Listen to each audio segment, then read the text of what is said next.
Hi everybody, I'm Bree the Plant Lady, checking in with another video from the Royal Tasmanian Botanical Garden. I am standing here under Brachychiton acerifolius, and it is such a cool plant. See the blooms, check out the really cool seed pods, and it's a huge tree. It's a giant tree. So I hope that you will enjoy this stroll through one of my favorite botanic gardens that I have ever seen. Well, hopefully you've been tuning in to all the videos that I've been posting from here.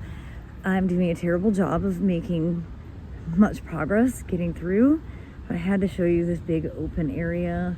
Here's Woolmenia nobilis. So this was thought to be nearly extinct, and when I was working at Plant Delights 20 years ago, actually Tony got some of these in. We were trying to propagate it, and it's pretty cool to see the Woolmenia pine, which is native to New South Wales. It is a threatened species.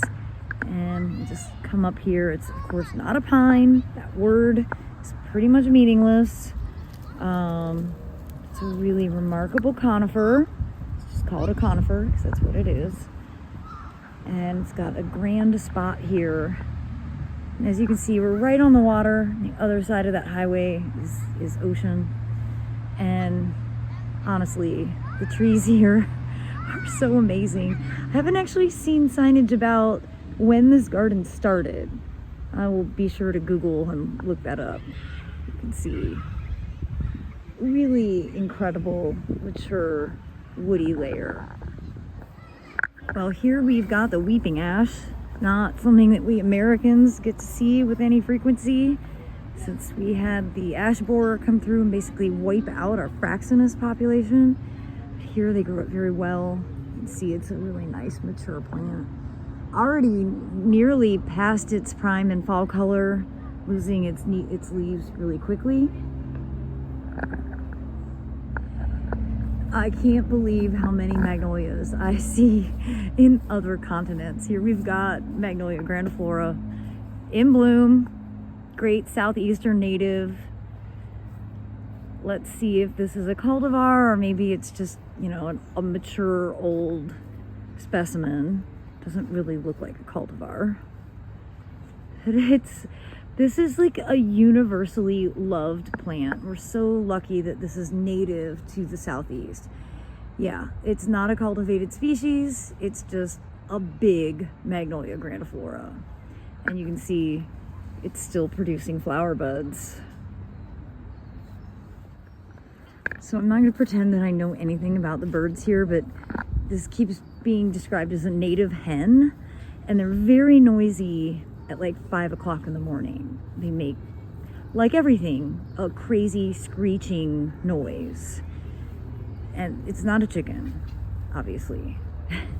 But I can't remember its real name. I'll try and look it up and put the proper information as text so that all of you can benefit from that. Well, this is a plant whose name I can't remember, and it does not grow in North Carolina, but it's great. You can see bees all over it. It loves drought. This is a perfect spot for it. Obviously, this is a newly planted bed here at their visitor center education area, and they have a great gift shop that I haven't actually gone into yet, so I have to make sure that I allocate my time properly. Well, holy smokes, y'all. This is Quercus suber, the Cork Oak, and this is what I have planted in front of the White House. I don't think mine's gonna get to this size anytime in my lifetime, but it is awesome. This is really a plant that's native to kind of Portugal, Spain, kind of like the Western Mediterranean. This is the biggest cork oak I've ever seen. When I was in Portugal, they actually grow these for the purpose of stripping the bark to make cork, like corks for wine bottles and stuff.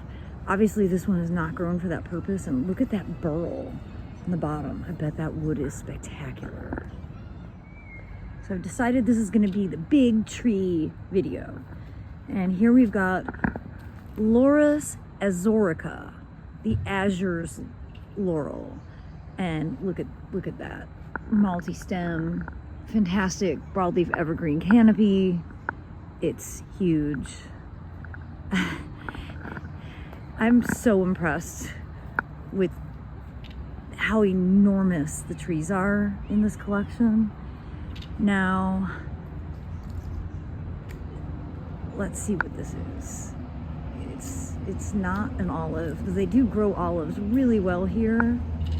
This is, okay, from New Zealand, so I shouldn't know it. Metrosidarius excelsa. And again, give you a caliper reference. Overall canopy. It's incredible. Really and truly incredible. Everything about this garden is spectacular. All right, another tree I've never heard of, but was immediately attracted to because it's got this incredible white papery bark, and of course it's a monster tree. I'm gonna go ahead and just keep walking backwards and hopefully not trip. It looks like it's got kind of spiny evergreen foliage. Yeah, it's not too spiny, but very different. Okay, hang on, Bree. And now let me pan out to show you the enormity that I'm looking at here. And there's that one that I was just at, and then Araucarias, and yeah, I'm like so overwhelmed in the best way possible. I could spend 3 days just looking at the trees. And over here, we've got maybe another Taxodium that looks like Taxodium. So let's walk over there. It's Taxodium distichum, the weeping swamp cypress, native to North Carolina, growing really, really well here in dry Tasmania. It's amazing how adaptable plants are. Well, I think that I'm going to take a bit of a rest. I have brought a picnic in this backpack with Bree-safe food, and I do hope that you will plan to continue tuning in as I share more videos from my big exploration here at the Tasmanian Royal Botanical Garden. As always, thanks for watching and happy gardening.